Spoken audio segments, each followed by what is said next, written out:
In our previous discussion, we learnt about encoding our payloads using MSF encode. This encoding, or obfuscating of payloads, enables us to bypass the antivirus protections present on your target machine. These encoded payloads can be executed on your target machine in order to open a backdoor entry for further penetration testing.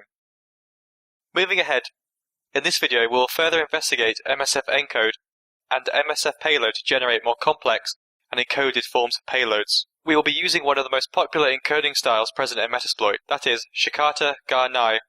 As you can see, it's treated as an excellent polymorphic XOR encoder. Now let us start with a basic implementation and let's choose a different payload.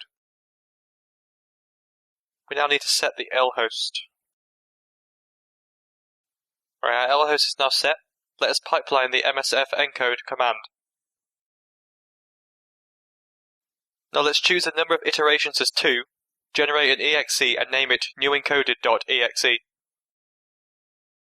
Alright, so 2 iterations have been performed and finally our file has been generated. It is of the size 54. What we can do here is that we can further increase the number of iterations to increase the complexity of our shellcode. We can further increase the iterations 10 times and rename our file as encoded10.exe. Let us see what will be the new file size. Alright, so now a file size of 270 kilobytes has been generated. But the file is further more complex compared to what we've generated so far. Let's further increase the complexity to 20 iterations for the same payload and rename our file as newencoded20.exe.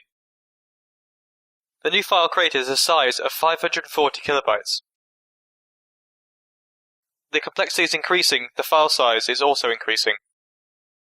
We have to make sure that we are choosing the correct combination of encoders along with the payload so that neither is the file size too large, nor do the number of iterations go beyond a comparable limit.